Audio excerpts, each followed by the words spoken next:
in the studio. And it just felt so good to be around his energy. And also simultaneously his career was taking off. And I'm like, dude, what the heck are you doing? Like, what's going on with you? He's like, dude, you got to read these couple books. And they were spiritual books. And I never had a spiritual part of my life before that. And Sean gave me those books, and I read them with an open heart. And one of the first things I read was, probably like a spiritual principle like 101. It's probably sound basic to you guys, but to me at the time, it wasn't basic. It was profound. It said, when you change the way you look at things, the things you look at change. And I just went, whoa, I didn't know that, and that's when I started meditating. And then I just went deep, I got to meet Ram Dass, and then I'm going on all these retreats, and I'm spending time in solitude and fasting and just exploring my consciousness and exploring what would change my moment to moment experience of life. That's what we're really talking about here. When you say fulfillment, we're talking about a state of being now, not in the future, now. And as we all know, you can achieve massive amounts of accomplishments in the external world, but if while you do them you're in a stressed and anxious state, well, guess what? You have like a stressed and anxious life. And so the key is, well, one, you don't have to pick one or the other. So the key is like, okay, how do I achieve what I want to in the external world while being in beautiful state? And that's what my life is about. That's what I'm always working to master, and what I'm hopefully helping others to master as well. You've obviously, I love the post you did about your song, I Took a Pill and a Pizza, and there's been some press obviously about that. And I think, tell me if I'm wrong, one of the things, or maybe you wrote this or the press did that, like a lot of the things that you wrote in that song are just not true at all, or they're completely counter to your life now. Yeah, I wrote that. You wrote that. Then to now, like why so counter, and what's the main fundamental change that you're trying to articulate to people? Well, when I wrote, I Took a Pill and a Pizza is a song about pain.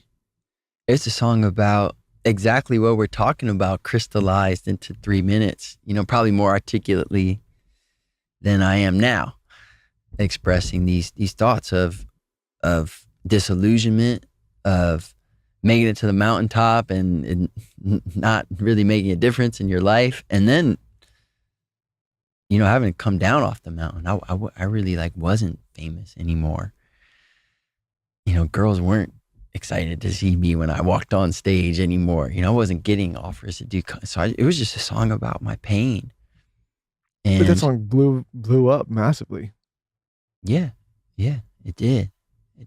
But it's not but I mean, and we could talk about why maybe that is. Maybe the culture was starved for some authenticity amidst like a time in 2010 or 2016 where songs are more, I don't know.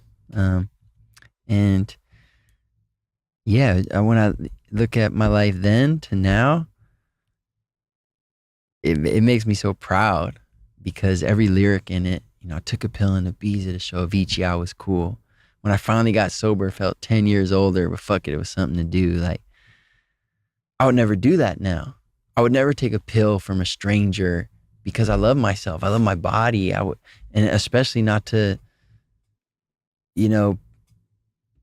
make somebody else think I'm cool. Like I know who I am now. And so I go down the list of the lyrics in that song, and I'm so proud that they were all honest at the time, and none of them are true now. It would feel stressful to me to have a hit. And what I mean by that is, like, you have a hit song and then you're like, oh my God, I have to do another hit that overtops this hit. Is that how it feels? It can. That's certainly like, there's sort of like an inherent message coming from record labels and agents. And your job as an artist, is to tune that out. And you want to have an internal pressure on yourself to write something better, not necessarily something more popular, because you can't control popularity and reception. You can just do good work. That's a good way to look at it. Yeah, and you can do work you're proud of. So internally, I always have pressure. Like, I want to write songs that are better than the ones I was writing 5 years ago. I always want to be developing my craft. And when you have a gift, part of it's just like you're born with a gift. I think you have a duty to take care of that gift and develop it and then share it. So you just shift that, you just tune that stuff out. You could play the game, be a businessman, but inside you're saying, yeah, but like, I'm evaluating my work on a different scale.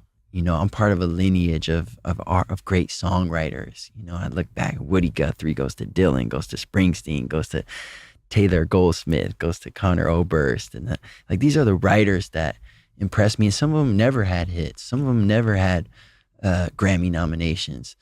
I think would they think this is dope? But ultimately, screw that too. Like, do I think this is great work? And that's all. I would say the top 5 things that are the most important to me, Solitude is really high up there, and I'm really trying to focus on that. And I think you're the perfect person to have on the podcast.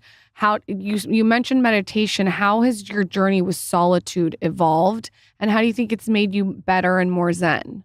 Solitude is sort of like a drug. Yeah, I know. It's a drug. My first foray into solitude, I went to a beautiful place in Colorado called the Taramandala Buddhist Retreat Center. I hesitate to say it because it's going to freaking fill up now. But there it is. How'd you find out about it? I just started Googling. I wanted to do a retreat. Everyone hears about silent retreats, these different meditation. I wanted to do a retreat because I had an inkling. I had fooled around with fasting. And, if you fasted before, there's a period where you really feel hungry, and then you reach a threshold and you go into an altered state of consciousness that really isn't available when you're not fasting. So I suspected, and I had an inkling, solitude might be the same thing. Might follow the same pattern. Like, I had at that time spent a day or two alone before, and it felt bad, actually. Like, I never liked that. I felt dry. My life seemed like black and white, but I suspected if you went longer, there might be a threshold where you would tap into a state that I had never been in before.